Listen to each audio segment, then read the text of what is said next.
കഥ തുടരുന്നു. അഴകരാജയുടെ സൈന്യത്തെ വലയം ചെയ്ത് അവർക്ക് പിന്നിൽ 50-ലധികം വരുന്ന ഒരു സംഘം. ഇവരും ആ വാഹനങ്ങളും എപ്പോൾ വന്നു ആർക്കും പിടികിട്ടിയില്ല. ഷൺമുഖം, നീ എന്നെ കണ്ടല്ലോ. ആദ്യ വിരലുകൾ കോർത്തൊന്നു മടക്കി. മരക്കൊമ്പൊടിയതുപോലെ ഞൊട്ടകൾ കേട്ടു. 4 കണ്ണുകൾ അസ്ത്രങ്ങൾ പോലെ കോർത്തു. കണ്ടടാ, കണ്ടു. ഷൺമുഖൻ പോക്കറ്റിൽ നിന്ന് ചെറിയൊരു വേപ്പിൻ കമ്പെടുത്ത് കുറച്ചു കഴിച്ചൊടിച്ച് ചവച്ചു. അതിൻ്റെ കയ്പ് പോലെ അയാളുടെ മുഖവും മുറുകി. നിന്റെ ഈ മുഖം ഞാനും മനസ്സിൽ സൂക്ഷിക്കുക ആദി. ചത്തുകിടക്കുമ്പോൾ ഈ ശരീരം എത്ര വികൃതമായിരിക്കുമെന്ന് എനിക്കിപ്പോൾ ചിന്തിക്കാൻ പറ്റില്ലല്ലോ. അയാൾ കഴുത്തിൽ നിന്ന് സ്വർണ്ണമണി കോർത്ത ഒരു കനത്ത രുദ്രാക്ഷമാല ഊരി വെളിച്ചത്തിലേക്ക് നീട്ടി. ഇതിനെ അതിജീവിക്കാനുള്ള കരുത്ത് നിന്റെ കഴുത്തിനുണ്ടാക്കണമെന്ന് അറിയാവുന്ന ദൈവങ്ങളെയൊക്കെ വിളിച്ച് പ്രാർത്ഥിച്ചോ. പ്രയോജനമുണ്ടാവില്ലെങ്കിലും. അയാൾ വേപ്പിനീര് ഒന്നിറക്കി. ആദി അഴകരാജയ്ക്ക് നേരെ തിരിഞ്ഞു. പോത്തിറച്ചിയും മദ്യമൊഴിച്ച ചെമ്മരിയാരുടെ പാലും കൊടുത്ത് നീ വളർത്തുന്ന മന്ദബുദ്ധികളെ പോലെയല്ല ഈ നിൽക്കുന്ന എൻ്റെ ആളുകൾ. ഒന്നാന്തരം പണിക്കാരാ. വെയിലിലും മഴയിലും പണിയെടുത്ത് മസിലുറച്ചവർ. കൊടുങ്കാട്ടിൽ നിന്ന് കാട്ടുപോത്തിനെ ഉന്നം തെറ്റാതെ വെടിവെച്ചിട്ട് മുളന്തടിയിൽ കെട്ടിത്തൂക്കി കുന്നും താഴ്വരയും താണ്ടി എത്തുന്നവർ. ഒന്ന് മുട്ടി നോക്കുന്നോടാ. ആദ്യം 2 അടി മുന്നോട്ട് വെച്ചു. പിന്നെ ഇടുപ്പിൽ നിന്നൊരു റിവോൾവർ എടുത്തു കാണിച്ചു. ഇത് നിന്റെ സാധനമാ. അന്ന് തോവാളിയിൽ വെച്ച് നിന്റെ കയ്യിൽ നിന്ന് ഞാൻ പിടിച്ചെടുത്തത്. ഇതുകൊണ്ടാണ് അന്ന് നിന്റെ കാലിൽ നിറയൊഴിച്ചത്. ബാക്കിയുള്ള 5 ബുള്ളറ്റും ഇതിനുള്ളിൽ ഭദ്രമായി തന്നെയുണ്ട്. നിന്റെ നെഞ്ചും കൂടി തകർക്കാൻ പൊട്ടിച്ചു നോക്കട്ടെ. ആദി സേഫ്റ്റി ക്യാച്ച് റിലീസ് ചെയ്തുകൊണ്ട് റിവോൾവറിൻ്റെ ബാരൽ അവൻ്റെ നെഞ്ചിൽ കുത്തി നിർത്തി. അഴകരാജ കിടുങ്ങിപ്പോയി. രാജേ, നിന്റെ നെഞ്ചിൻ്റെ തിടുക്കപ്പെട്ടിട്ടുള്ള പിടച്ചിൽ ഞാൻ ഈ ചൂണ്ടുവരയിൽ അറിയുന്നുണ്ട്.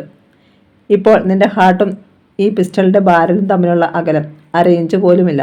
ഓർത്തോണം. നടുങ്ങി നിൽക്കുന്ന നിമിഷങ്ങൾക്കിടയിൽ അവൻ്റെ നോട്ടം മന്ത്രിയിൽ ഉടക്കി. ചെട്ടിക്കുളക്കര സാറേ, ഈ രംഗത്തിന് സാക്ഷ്യം വഹിക്കാൻ പറ്റിയ ഒരാളുണ്ട്. DYSP Usman sir.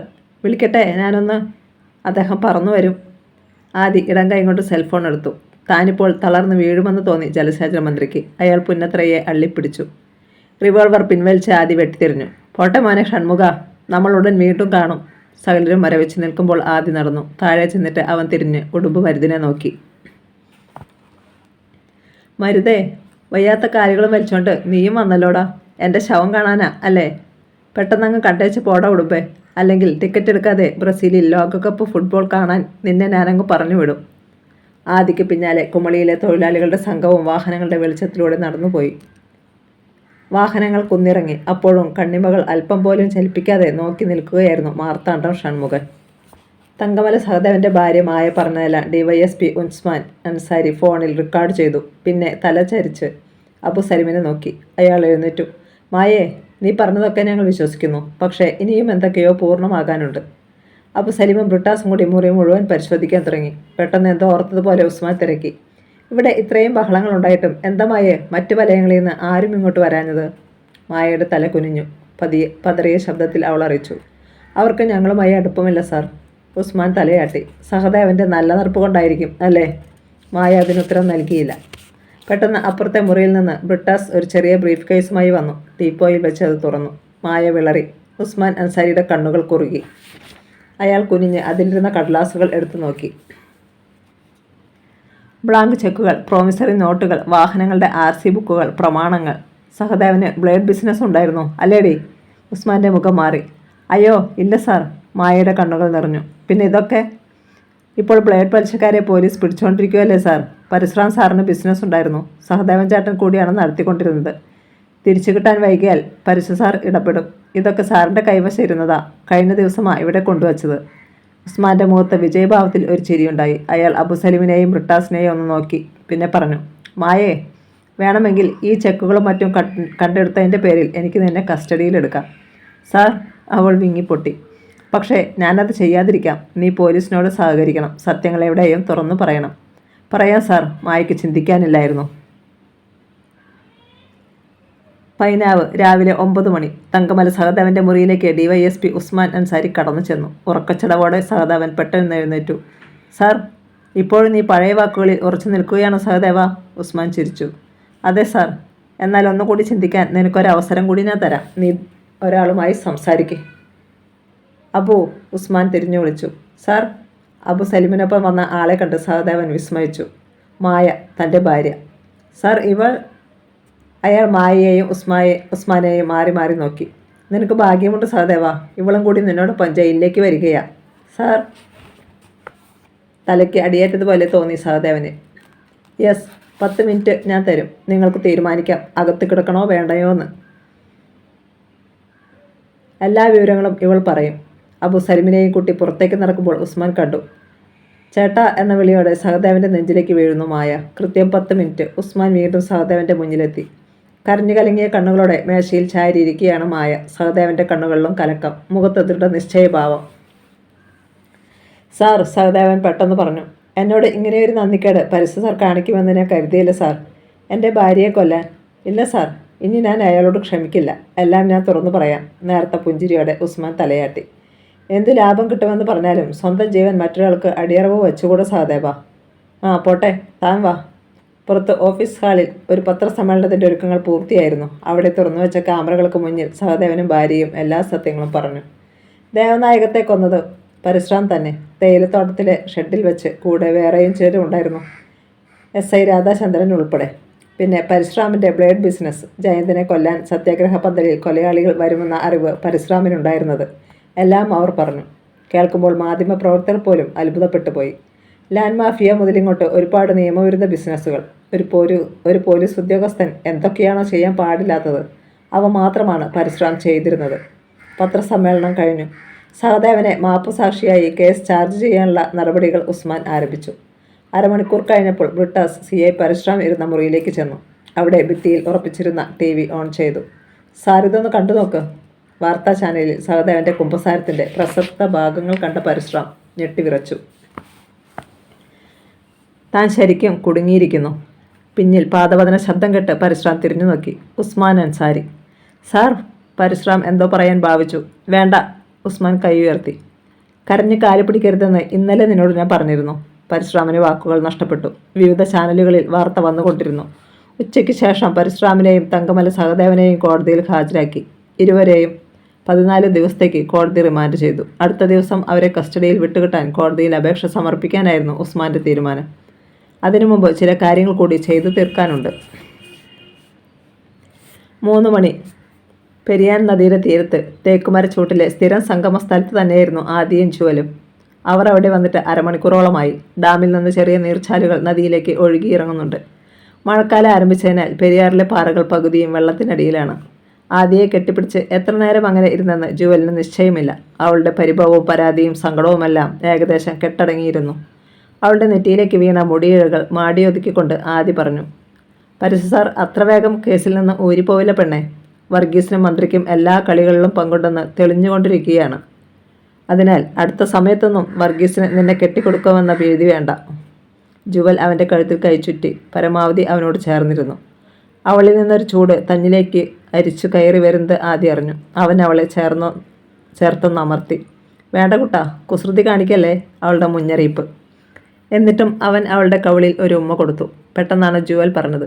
എനിക്ക് ആദ്യയോട് ഒരു കാര്യം സംസാരിക്കാനുണ്ട്. ഇങ്ങോട്ട് വരാൻ പറഞ്ഞതും അതിനാ. ഒരു പക്ഷേ എൻ്റെ സംശയമാവും. ജയന്തേട്ടൻ്റെ മരണത്തെക്കുറിച്ചാണ്. ആദിയുടെ കാതുകൾ പെട്ടെന്ന് ജാഗരൂകമായി. അവൻ പിടിവിട്ട് അവളുടെ മുഖത്തേക്ക് സൂക്ഷിച്ചു നോക്കി. പറയടി പെണ്ണെ വേഗം. ആദിയുടെ ഞരമ്പുകളിൽ ചോരയോട്ടത്തിന് വേഗത കൂടി തുടങ്ങി. ജുവൽ അവൻ്റെ മുഖത്തേക്കൊന്ന് നോക്കിയിട്ട് വേഗം ദൃഷ്ടികൾ മാറ്റിക്കളഞ്ഞു. പിന്നെ പറഞ്ഞു. രവിയേട്ടന് ജയന്തേട്ടൻ്റെ മരണത്തിൽ പങ്കുള്ളതുപോലെ എനിക്കൊരു തോന്നൽ. ആദിയുടെ ഇമകൾ വല്ലാതെ വെട്ടി. അങ്ങനെ നീ സംശയിക്കാൻ കാരണം? കഴിഞ്ഞ ദിവസം രവിയേട്ടൻ ആർക്കോ ഫോൺ ചെയ്യുന്നത് ഞാൻ യാദൃശ്ചികമായി കേട്ടു. ആദി കാതു കൂർപ്പിച്ചു. രവിയേട്ടൻ പറയുകയാണ് ജയന്തൻ്റെ കൊലയാളിയെ കണ്ടുപിടിക്കാൻ പോലീസ് തലയും കുത്തി നിന്നാലും കഴിയില്ലെന്ന്. ഒക്കെ അറിയാമല്ലോ എന്ന്. ആദിയുടെ പേശികൾ വലിഞ്ഞു മുറുകി. രവിയെക്കുറിച്ച് താൻ ഇതുവരെ അങ്ങനെയൊന്നും ചിന്തിച്ചിട്ടില്ലെന്ന് അവൻ ഓർത്തു. ആർക്കും പിടിതരാത്ത രീതിയിലായിരുന്നു അവൻ്റേത്. പ്രവർത്തന മണ്ഡലം രാഷ്ട്രീയമാണെങ്കിലും ഈ ഇടുക്കി ജില്ലയിൽ ഒരു കാര്യത്തിനും അവനെ കണ്ടിട്ടില്ല. അങ്ങ് തലസ്ഥാനത്ത് അവൻ എന്താണ് ചെയ്യുന്നതെന്ന് പലപ്പോഴും താൻ ചിന്തിച്ചിട്ടുണ്ട്. ഇനി നീ പോയിക്കോ ജുവൽ, ഞാനൊന്ന് അന്വേഷിക്കട്ടെ. ആദി തിടുക്കത്തിൽ എഴുന്നേറ്റു. ആദി പോയിക്കോ, ഞാൻ പിന്നാലെ വന്നോളാം, ജുവൽ പറഞ്ഞു. അവൻ പോയി അല്പനേരം കഴിഞ്ഞാണ് ജുവൽ മടങ്ങിയത്. കുളിക്കാനും നനയ്ക്കാനുമായി ആളുകൾ കടവിലേക്ക് വന്നു തുടങ്ങിയിരുന്നു.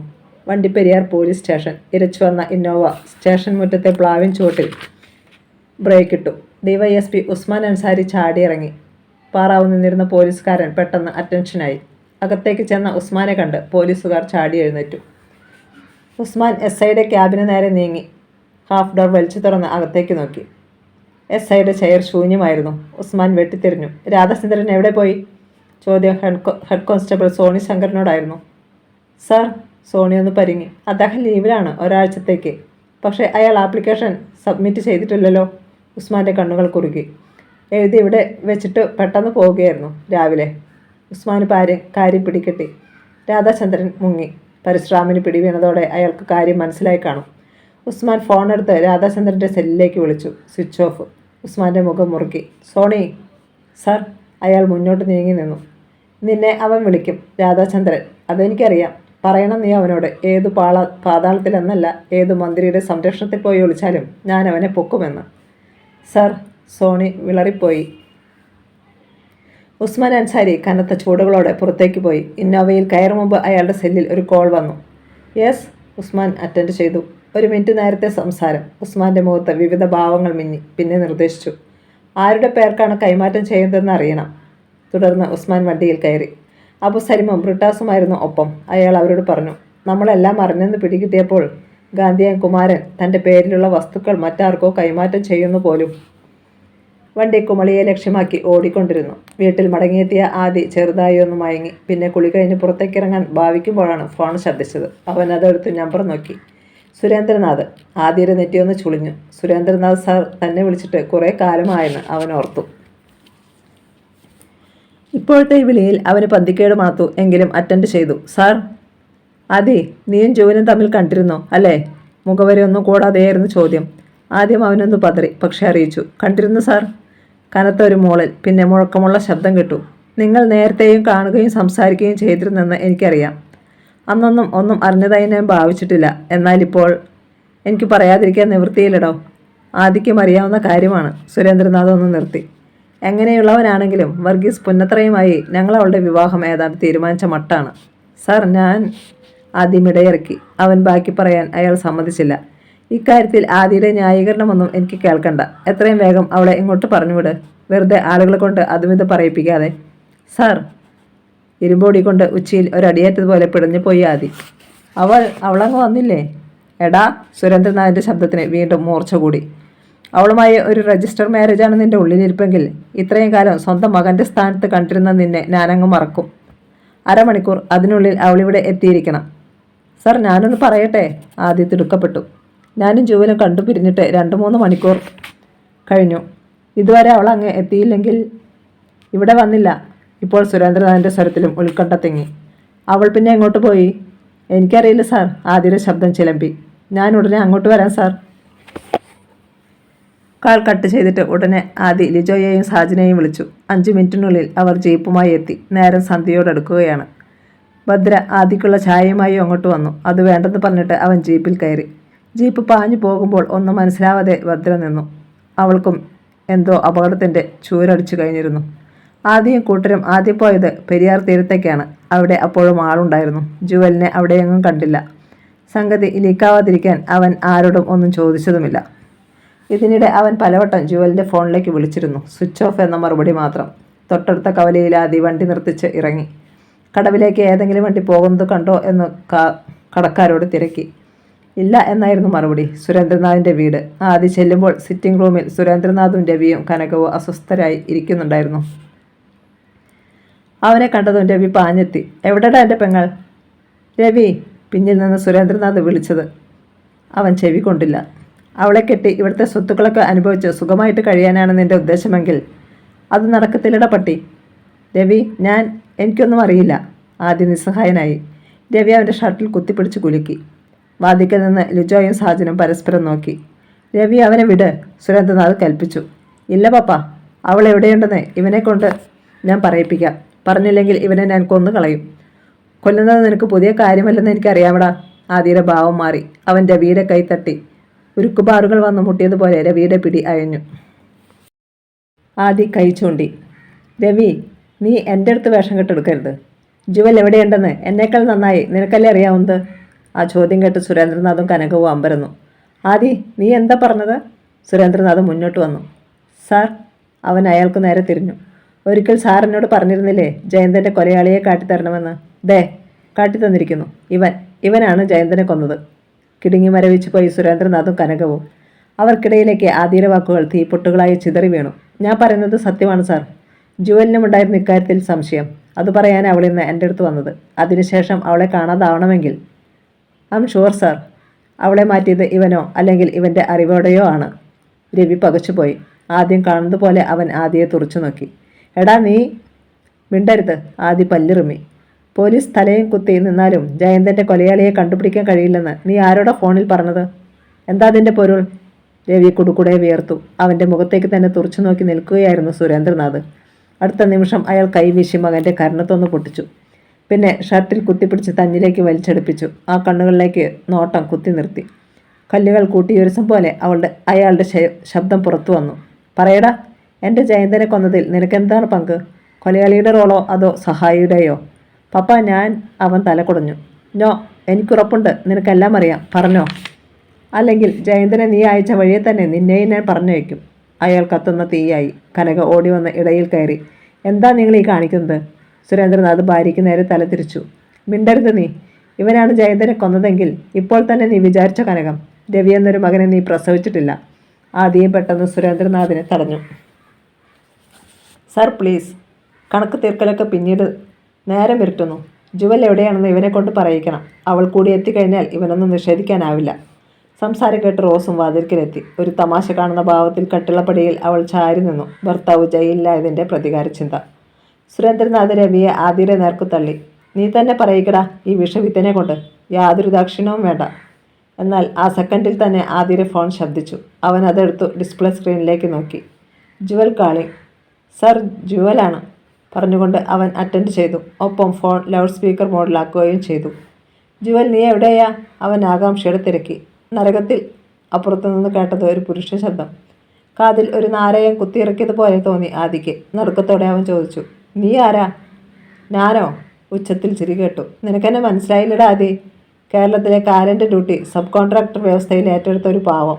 പേര് ഷൺമുഖൻ, മാർത്താണ്ഡം ഷൺമുഖൻ. അത് കേട്ട് സകലരുടെയും കണ്ണു തള്ളി. എന്താ നിനക്ക് വേണ്ടത്? ആദിയുടെ കടപ്പല്ലിനെറിഞ്ഞു. അത് നിനക്കറിയില്ലേ? വേണ്ടത് നിന്നെ തന്നെ. അതുകൊണ്ട് മാത്രമാണ് ഇങ്ങനൊരു ചീപ്പ് പ്ലേക്ക് ഞാൻ മുതിർന്നത്. നീയുമായി സല്ലപിച്ചിട്ട് പോന്ന ഇവളെ ഞാൻ പുഷ്പം പോലെ അങ്ങ് പൊക്കി. ഷൺമുഖ, ആദി അലറി. തൽക്കാലം കാലിൻ്റെ കയ്യിൽ നിന്ന് ആ കോൺട്രാക്റ്റ് ഞാനിങ്ങ് വാങ്ങിയത് നീ അറിഞ്ഞില്ലേടാ? നിന്നെ കൊണ്ട് ഗുണമില്ലെന്ന് പറഞ്ഞ് ഇപ്പം ഈ നിമിഷം കാലിനത് എന്നെ ഇങ്ങ് ഏൽപ്പിച്ചു. നീ ജുവലിൻ്റെ ശരീരത്ത് ഒരു തരി മണ്ണ് നീക്കിയിട്ടാൽ നിന്റെ അണ്ണാക്കിൽ ഞാൻ പച്ചമണ്ണ് തിരുകും. ആദിയുടെ വലത് കൈമുഷ്ടി മുറുകി ഞൊട്ടയുയർന്നു. അപ്പോൾ നിന്നെ രക്ഷിക്കാൻ നിനക്ക് പണവും മദ്യവും രാഷ്ട്രീയ പരിരക്ഷയും നൽകുന്ന ജലസേചന മന്ത്രി ചെട്ടിക്കുളങ്ങര സദാശിവനും വർഗീസ് എന്ന പന്നത്തറയ്ക്കും പാണ്ടിനാട്ടിലെ അഴകരാഗെ രാജയ്ക്കും കഴിയില്ലടാ. ആ വാക്കുകൾ കേട്ട് സുരേന്ദ്രനാഥും രവിയും കനകവും കൺമിഴിച്ചു. മന്ത്രിയും പി എയും ശത്രുപക്ഷത്തോ? റോസിൻ്റെ മുഖം കടലാസ് പോലെ വിളറി വെളുത്തു. അപ്പോൾ മാർത്താണ്ഡം ഷൺമുഖൻ്റെ ശബ്ദം വീണ്ടും കേട്ടു. സ്വന്തം തടി രക്ഷിക്കാൻ എനിക്കൊരു രാഷ്ട്രീയക്കാരൻ്റെയും പിന്തുണ വേണ്ടല്ലോ കൊച്ചനെ. പിന്നെ ജുവലിനെ കൊണ്ടുവന്നത് അത് നിന്നെ കയ്യിൽ കിട്ടാനുള്ള ഒരു സാധാരണ അടവ്. അവൾക്ക് തൽക്കാലം ഒന്നും സംഭവിക്കാതെ നോക്കാൻ ഒരാളുണ്ട് ഇവിടെ. ഞാൻ ഫോൺ കൊടുക്കാം. 3 സെക്കൻഡുകൾക്ക് ശേഷം മറ്റൊരു ശബ്ദം കേട്ടു. മോനെ ആദി, ഇത് ഞാനാടാ. നീ നേരത്തെ പറഞ്ഞ ആ പന്നത്തറ. എൻ്റെ ഭാര്യയെ ഞാൻ അങ്ങനെ ചുമ്മാ അങ്ങ് ആർക്കെങ്കിലും വിട്ടുകൊടുക്കുമോടാ? ലോകത്ത് എവിടെയൊരു പെണ്ണിനെ തട്ടിക്കൊണ്ടു പോയാലും ആരെങ്കിലുമൊക്കെ അവളെ ഒന്ന് തൊട്ട് തലോടാതിരിക്കില്ല. അതിനാടാ ഞാനും ഇങ്ങ് പോകുന്നത്. പക്ഷേ വർഗീസിൻ്റെ ശബ്ദം മാറി. ഒറ്റയ്ക്ക് നീ വന്നില്ലെങ്കിൽ പിന്നെ ഇവളെ നോക്കണ്ട. പിച്ചിക്കീറിയ ശവം അങ്ങോട്ടിട്ടു തരും ഞാൻ. ഇവൾ ചത്താലും എനിക്കൊന്നുമില്ല. പക്ഷേ നിന്നെ അകത്താക്കാൻ വേണ്ടതൊക്കെ ഞാൻ ചെയ്തു വച്ചിട്ടുണ്ടാവും. നീ പറയടാ, എവിടെ വരണം ഞാൻ? ഇപ്പം തന്നെ വന്നേക്കാം. ആദിക്ക് കലിയിളകി. പറയാം, രാത്രി ഒന്നുകൂടെ ഒന്ന് കനത്തോട്ടെ. ആ ഫോണിങ് തന്നേ. സുരേന്ദ്രനാഥ് പറയുമ്പോഴേക്ക് ആദി കട്ട് ചെയ്ത് കഴിഞ്ഞിരുന്നു. വേണ്ട സാർ, നിങ്ങൾ ഈ സംസാരം കേട്ടെന്ന് അവരറിയണ്ട. എന്നാലും ആ പുന്നത്തറ. കനകത്തിന് ദേഷ്യവും സങ്കടവും ഒന്നിച്ചുണ്ടായി. അവൻ മാത്രമല്ലല്ലോ, മരുമകളുടെ അച്ഛനുമുണ്ടല്ലോ എല്ലാത്തിനും പിന്നിൽ. ആദി പുച്ഛിച്ചു. നല്ല അന്തസ്സുള്ള ഫാമിലി. റോസ് കത്തുന്ന ഭാവത്തിൽ ആദിയെ നോക്കി. മോളിങ് വന്നേ, കനകം വിളിച്ചു. കുനിഞ്ഞ ശിരസോടെ അവൾ അടുത്തെത്തി. ആരും പ്രതീക്ഷിക്കാത്തത് ആണ് ഉണ്ടായത്. ഇതാണോടി നിന്റെ നിന്റെ തറവാടിൻ്റെ അന്തസ്? കനക ഒറ്റയടി റോസിൻ്റെ കാരണത്ത്. എല്ലാം അറിഞ്ഞുകൊണ്ടാണ് നീ എൻ്റെ മോളെ കൊണ്ട് അവനെ കെട്ടിക്കാൻ ശ്രമിച്ചത് അല്ലേ? കവിളിൽ കൈപ്പൊത്തിക്കൊണ്ട് കനകത്തെ മീഴ്ച്ചു നോക്കാനേ കഴിഞ്ഞുള്ളൂ റോസിന്. സർവരും സ്തബ്ധരായി നിൽക്കുകയാണ്. കനകത്തിൻ്റെ നെഞ്ചിരം വല്ലാതെ ഉയർന്നു താണു. പോയിക്കോണം എൻ്റെ മുന്നിൽ നിന്ന് അവർ കഴിച്ചുകൊണ്ടി. രക്ഷപ്പെടും പോലെ റോസ് അവിടെ നിന്ന് പോയി. ഇപ്പോൾ മനസ്സിലായല്ലോ പപ്പ, ഇവനീ പറഞ്ഞതൊക്കെ നുണയാണെന്ന്. എന്നെ വെറുതെ പിടിച്ചെതിരിട്ട് അപമാനിച്ചതാ. മാത്രമല്ല ഇവൻ കാരണമാ ജുവലിന് ഇങ്ങനെ സംഭവിച്ചതും. രവി സുരേന്ദ്രനാഥനോട് പരിഭവിച്ചു. അയാൾ മറുപടി പറയും മുമ്പ് ആദിയുടെ ഒച്ച വന്നു. ഇപ്പോഴാണ് കാര്യം കൃത്യമായത്. ജുവൽ എവിടെയുണ്ടെന്ന് നിനക്കറിയാം, നിനക്ക് മാത്രമേ അറിയൂ. ആദി പറഞ്ഞതിൻ്റെ പൊരുൾ മനസ്സിലാവാതെ എല്ലാവരും അമ്പരന്നു. ആദി, വാട്ട് യു മീൻ? സുരേന്ദ്രനാഥ് അവനെ അവിശ്വസനീയ ഭാവത്തിൽ നോക്കി. സാർ, ആദി പുഞ്ചിരിച്ചു. പറയുന്നതിനേക്കാൾ നല്ലത് പ്രവർത്തിച്ചു കാണിക്കുന്നതല്ലേ? ചോദിച്ചതും അവൻ മുന്നോട്ട് കുതിച്ചു. രവിയുടെ പോക്കറ്റിൽ കിടന്ന സെൽഫോൺ റാഞ്ചും പോലെ അവൻ എടുത്തു. പിന്നെ ഇൻകമ്മിങ് കോളും ഔട്ട് ഗോയിങ് കോളും പരിശോധിച്ചു. ഏറ്റവും അവസാനത്തെ ഔട്ട് ഗോയിങ് നമ്പറിൽ നിന്ന് അവനൊരു റീകാൾ അയച്ചു. പിന്നാലെ ലൗഡ് സ്പീക്കറും ഓൺ ചെയ്തു. അപ്പുറത്ത് ബെൽ മുഴങ്ങുന്ന ശബ്ദം എല്ലാവരും കേട്ടു. അടുത്ത നിമിഷം ഫോൺ അറ്റൻഡ് ചെയ്യപ്പെട്ടു. ഒപ്പം ഇങ്ങോട്ടൊരു ചോദ്യം. അവൻ പോയോ രവി? ആ ആദി. വർഗീസ് പുന്നത്രയുടെ ശബ്ദം അവരെല്ലാം തിരിച്ചറിഞ്ഞു. ആദി പെട്ടെന്ന് കാൾ കട്ട് ചെയ്തു. ഇപ്പോൾ കാര്യം വ്യക്തമായില്ലേ സാർ? എൻ്റെ ഫോണിലേക്ക് ജുവലിൻ്റെ ഫോണിൽ നിന്ന് മാർത്താണ്ഡ ഷൺമുഖൻ വിളിക്കുന്ന നേരത്തെ ഇവൻ ഫോണെടുത്ത് കാൾ കട്ട് ചെയ്യുന്നത് ഞാൻ കണ്ടിരുന്നു. അതിന് തൊട്ട് മുമ്പ് വരെ ഈ ഫോൺ പ്രവർത്തിക്കുകയായിരുന്നു. നമ്മൾ പറഞ്ഞതെല്ലാം അവൻ അവിടെ കേട്ടു. ആദ്യം ഒന്ന് നിർത്തിയിട്ട് ശ്വാസം വലിച്ചുവിട്ടു. വികാരക്ഷോഭത്താൽ അവൻ്റെ മുഖം വലിഞ്ഞു മുറുകി. തുടർന്ന് മുട്ടുസൂചി വീണാൽ കേൾക്കാവുന്ന നിശബ്ദത. കനകം ആദ്യം കാണുന്നത് പോലെ രവിയെ തുറച്ചു നോക്കി. സുരേന്ദ്രനാഥ് പല്ലുകൾ കടിച്ചു പിടിച്ചു. രവി തലകുനിഞ്ഞ ഒരു പ്രതിമയായി. ആദ്യം തുടർന്നു. നമ്മുടെ സംശയം രവിയിലേക്ക് നീണ്ടെന്ന് മനസ്സിലായതുകൊണ്ടാണ് ആ നേരത്ത് അവരിങ്ങോട്ട് വിളിച്ചത്. രവിക്കൊന്നും നിഷേധിക്കാനായില്ല. ആദ്യം അവൻ്റെ തൊട്ട് മുന്നിലെത്തി. വേഗം പറഞ്ഞേടോ, ഇപ്പോൾ ജുവൽ എവിടെയുണ്ട്? സത്യമായിട്ട് അതെനിക്കറിയില്ല. അവൻ്റെ ശബ്ദം പതറി. സുരേന്ദ്രനാഥ് കൊടുങ്കാറ്റിൻ്റെ വേഗത്തിൽ അകത്തേക്ക് പോയി. തിരികെ വന്നത് ഒരു ഡബിൾ ബാരൽ ഗണ്ണുമായാണ്. എത്ര കാട്ടുപോത്തും മുളാവും ഇതിലെ തിരക്കൊണ്ട് തലപ്പിളർന്ന് വീണിട്ടുണ്ടെന്ന് നിനക്കറിയാമോടാ? അലറിക്കൊണ്ടുള്ള ചോദ്യത്തോടൊപ്പം സുരേന്ദ്രനാഥ് തോക്കിൻ കുഴൽ രവിയുടെ തൊണ്ടയിൽ കുത്തി അമർത്തി. രവിയുടെ തൊണ്ടയിൽ ഒരു വിറയലുണ്ടായി. സുരേന്ദ്രനാഥിൻ്റെ കൈവിരൽ കാഞ്ചിയിലേക്ക് തെന്നി നീങ്ങി. 3 ആൺമക്കളെ ഞാൻ വളർത്തി. ചത്തു കഴിയുമ്പോൾ 3 പിടിമണ്ണ് എൻ്റെ ശവക്കുഴിയിലേക്ക് ഇടാനുള്ള യോഗം ഒരുത്തനും ഇല്ലാതാക്കുകയാ. സുരേന്ദ്രനാഥ് ഗർജിച്ചു. ഒറ്റത്തിര കൊണ്ട് നിന്റെ തൊണ്ടയിൽ ഞാൻ 1 ഇഞ്ച് വലിപ്പത്തിൽ ദ്വാരം വീഴ്ത്തും. കാണണോടാ? കൊല്ലല്ലേ പപ്പ, രവി നിലവിളിച്ചു. ഞാൻ പറഞ്ഞത് സത്യമാ. ജുവൽ എവിടെയുണ്ടെന്ന് എനിക്കറിയില്ല. അവൻ്റെ ശബ്ദം അടഞ്ഞ പിഞ്ഞാണം പോലെയായി. ആദിയെ കൊടുക്കാൻ വെറുതെ ഒരു നാടകമെന്നേ അവർ പറഞ്ഞുള്ളൂ. ജുവലിനെ ഉടനെ മടക്കി അയക്കുമെന്നോ? ആദി അത് കേട്ട് തലവെട്ടിച്ചു. ചേറ്റെ, എന്നെ കൊടുക്കാൻ വേണ്ടി നീ അന്യപുരുഷന്മാരുടെ ഇടയിലേക്ക് സ്വന്തം കൂടപ്പുറപ്പിന് ഇട്ടുകൊടുത്തു അല്ലേടാ? നീ ഒരു മനുഷ്യനാണോടാ? ഇത് നീ നേരത്തെ പറഞ്ഞിരുന്നെങ്കിൽ അവരുടെ മുന്നിൽ ചെന്ന് ഞാൻ കീഴടങ്ങിയാനില്ലടോ. രവി മിണ്ടിയില്ല. സുരേന്ദ്രനാഥ് ആദിക്ക് നേരെ തിരിഞ്ഞു. എന്നെ കണ്ടും കേട്ടും വളർന്നിട്ടും ഇവന് രക്തബന്ധത്തിൻ്റെയും സത്യസന്ധതയുടെയും വിലയില്ലാതായി പോയല്ലോടാ. അതുകൊണ്ട് ഞാൻ ഇവരെ അങ്ങ് തീർക്കാൻ പോകുക. ജനിപ്പിച്ച ഞാൻ തന്നെ ഇങ്ങനൊരു പുണ്യകർമ്മം ചെയ്തില്ലെങ്കിൽ ഈശ്വരൻ്റെ കോടതിയിൽ എനിക്ക് മാപ്പുണ്ടാവില്ല. സുരേന്ദ്രനാഥിൻ്റെ കലിച്ച മുഖഭാവത്തിൽ നിന്ന് അയാൾ എന്തും ചെയ്തേക്കുമെന്ന് ആദിക്ക് തോന്നി. വേണ്ട സാർ, രക്തം പുരളേണ്ടത് സാറിൻ്റെ കയ്യിലല്ല. ഒഴുകേണ്ടത് രവിയുടെ രക്തവുമല്ല. ഇവനെ എല്ലാത്തിലേക്കും വലിച്ചടുപ്പിച്ച ചിലരുണ്ടല്ലോ, അവരാണ് അനുഭവിക്കേണ്ടത്. ആദ്യം എന്തോ തീരുമാനിച്ചുറച്ച മട്ടായിരുന്നു. പകരം സാറൊരു ഉപകാരം ചെയ്യണം. ഇനി ഇവൻ ആർക്കെങ്കിലും ഫോൺ ചെയ്യാനോ പുറത്തു പോകാനോ പാടില്ല. അങ്ങനെ ഒരു ഉറപ്പ് എനിക്ക് തന്നാൽ മതി. അത് ഞാനേറ്റു. അങ്ങോട്ട് നടക്കടാ. തോക്കിൻ തുമ്പത്ത് നിർത്തി തന്നെ സുരേന്ദ്രനാഥ് മകനെ മുറിയിലേക്ക് നടത്തി. അവനെ ഉള്ളിലാക്കിയിട്ട് അയാൾ വാതിൽ പുറത്തുനിന്ന് പൂട്ടി താക്കോലെടുത്ത് പോക്കറ്റിലിട്ടു. കനകം എതിർത്തില്ല. മകൻ അത് അർഹിക്കുന്നുണ്ടെന്ന് അവർക്ക് തോന്നിയിരിക്കാം. രവിയുടെ സെൽഫോൺ സുരേന്ദ്രനാഥിനെ ആദ്യം ഏൽപ്പിച്ചു. ഇതിലേക്ക് വരുന്ന കോളുകൾ അറ്റൻഡ് ചെയ്യരുത്. അത് ആരുടേതാണെന്ന് മാത്രം സാർ നോക്കിയാൽ മതി. പിന്നെ ആദ്യം ഒരു ഉറപ്പ് കൂടി അയാൾക്ക് കൊടുത്തു. സാറിൻ്റെ മകളെ ഒരു പോറൽ പോലെ ഏൽപ്പിക്കാതെ ഞാൻ മടക്കി കൊണ്ടുവന്നിരിക്കും, എൻ്റെ പ്രാണൻ വിലയായി നൽകേണ്ടി വന്നാലും. സുരേന്ദ്രനാഥ് മറുപടി പറയും മുമ്പ് ആദ്യം വെട്ടിത്തിരിഞ്ഞ് ലിജോയ്ക്കും സാജനുമൊപ്പം പോയി. രാത്രി 8 മണി. തമിഴ്നാട് ട്രാൻസ്പോർട്ടിൻ്റെ ബസ്സിലാണ് കുമാരൻ കുമളിയിലെ തമിഴ്നാടിൻ്റെ മണ്ണിൽ വന്നിറങ്ങിയത്. കയ്യിൽ NS പെരുങ്കായത്തിൻ്റെ ഒരു തുണിസഞ്ചി മാത്രം. ചെക്ക് പോസ്റ്റ് കടന്ന് കേരളത്തിൻ്റെ മണ്ണിലെത്തിയപ്പോഴേക്കും ഒരു സംഘം ചാനൽ പ്രവർത്തകർ അയാളെ തടഞ്ഞു. ഗാന്ധിയൻ കുമാരൻ അമ്പരന്ന് പോയി. ക്യാമറകളിലെ വെളിച്ചം മുഖത്തടിച്ചപ്പോൾ അയാൾ തോളിൽ കിടന്ന കതർ വേഷ്ടിയെടുത്ത് മുഖം മറച്ചു. കേരളത്തിൻ്റെ 4 അണക്കെട്ടുകൾ കൂടി തമിഴ്നാടിന് എഴുതി കൊടുത്തിട്ട് വരികയായിരിക്കും സാറ്, പരിഹാസരൂപേണ ഒരാൾ തിരക്കി. കുമാരന് ദേഷ്യം വന്നു. നിങ്ങൾക്കിപ്പോൾ എന്തു വേണം? എനിക്ക് സ്വന്തമായി അണക്കെട്ടുണ്ടായിരുന്നേൽ ഒരു പക്ഷേ ഞാൻ എഴുതി കൊടുത്തേനെ. മുഖത്തെ വേഷ്ടി മാറ്റിയിട്ട് അയാൾ വീറോടെ പറഞ്ഞു. അത് ഞങ്ങൾക്കറിയാം സാറേ. സ്വന്തം പേരിലുള്ള വസ്തുക്കൾ തേനിക്കാരൻ അറുമുഖൻ തമ്പിക്ക് എഴുതി കൊടുത്തിട്ടാണല്ലോ വരവ്. കുമാരൻ അടിമുടി നടുങ്ങി. വളരെ രഹസ്യമായിരുന്നു രജിസ്ട്രേഷൻ. അതുപോലും ഇവർ മണത്തറിഞ്ഞിരിക്കുന്നു. അപ്പോൾ അടുത്ത റിപ്പോർട്ടറിൻ്റെ ചോദ്യം: ഗാന്ധിയിലായിരുന്ന അങ്ങയ്ക്ക് ഇത്രയും വസ്തുക്കൾ വാങ്ങാനുള്ള പണം എങ്ങനെയുണ്ടായി? മന്ത്രിയായ മകൻ തന്നോ അതോ? ഗാന്ധിയന് തമിഴ്നാട്ടിൽ ചിഹ്നവീട് കാണുമെന്നേ. പൊടുന്നനെ ഒരു കനത്ത ശബ്ദം പിന്നിൽ കേട്ടു. കുമാരൻ തിരിഞ്ഞു നോക്കി. പോലീസിന്റെ ഇന്നോവ കാറിൽ ചാരി ഡിവൈഎസ്പി ഉസ്മാൻ അൻസാരി നിൽക്കുന്നു. ഹൈമാസ്റ്റ് ലൈറ്റിന്റെ വെളിച്ചത്തിൽ അയാളുടെ കണ്ണുകളിലെ തിളക്കം ഗാന്ധിയൻ കുമാരൻ കണ്ടു. അൻസാരി മുന്നോട്ട് വന്നു. ഞാനാ നേതാവേ ഇവർക്ക് വിവരങ്ങൾ ചോർത്തി കൊടുത്തത്. വിറ്റത് 150 ഏക്കർ സ്ഥലം. അതിൽ മുന്തിരിയും മാവും വാഴയും കാബേജുമായിരുന്നു കൃഷി. Am I correct? ഗാന്ധിയൻ കുടുകൂടെ വിയർത്തു. അയാളിൽ ദേഷ്യം തിളച്ചു. എൻ്റെ സ്ഥലം എനിക്കിഷ്ടത ഉള്ളതുപോലെ ചെയ്യും. അല്ല പിന്നെ. അത് നേരാ, ന്യായവും അതാ. പക്ഷേ അത്രയും വസ്തുക്കൾ വാങ്ങാനുള്ള പണത്തിൻ്റെ സോഴ്സ് ഏതായാലും സ്ത്രീധനം കിട്ടിയതല്ല. ഉപ്പു സത്യാഗ്രഹത്തിന് പോയി കടൽ വെള്ളം വറ്റിച്ചുണ്ടാക്കിയ ഉപ്പ് വിറ്റ കാശുമല്ല. പിന്നെ എന്താണ്? അതിൻ്റെ ഉത്തരം നിങ്ങൾ പറയേണ്ടി വരും റവന്യൂ വകുപ്പുകാരോട്. ഉസ്മാൻ്റെ പരിഹാസം ശ്രദ്ധിക്കാതെ കുമാരൻ പെട്ടെന്നൊരു ഓട്ടോയിൽ കയറി. വിട്. ചെരുപ്പില്ലാതെ കാൽനടയായി സഞ്ചരിച്ചിരുന്ന ആളിപ്പോൾ ഓട്ടോയിൽ വരെയായി. പുരോഗതിയുണ്ട്. പിന്നിൽ ആരോ പറയുന്നത് കേട്ടു. അടുത്ത നിമിഷം എതിർദിശയിൽ നിന്ന് പാഞ്ഞു വന്ന ഒരു ബൊലീറോ പെട്ടെന്ന് റോഡിൽ വട്ടം തിരിഞ്ഞു. ഓട്ടോയ്ക്ക് മുന്നിൽ അത് ബ്രേക്കിട്ടു. ഒരു തെറി വിളിച്ചുകൊണ്ട് ഡ്രൈവർ ഓട്ടോ നിർത്തി.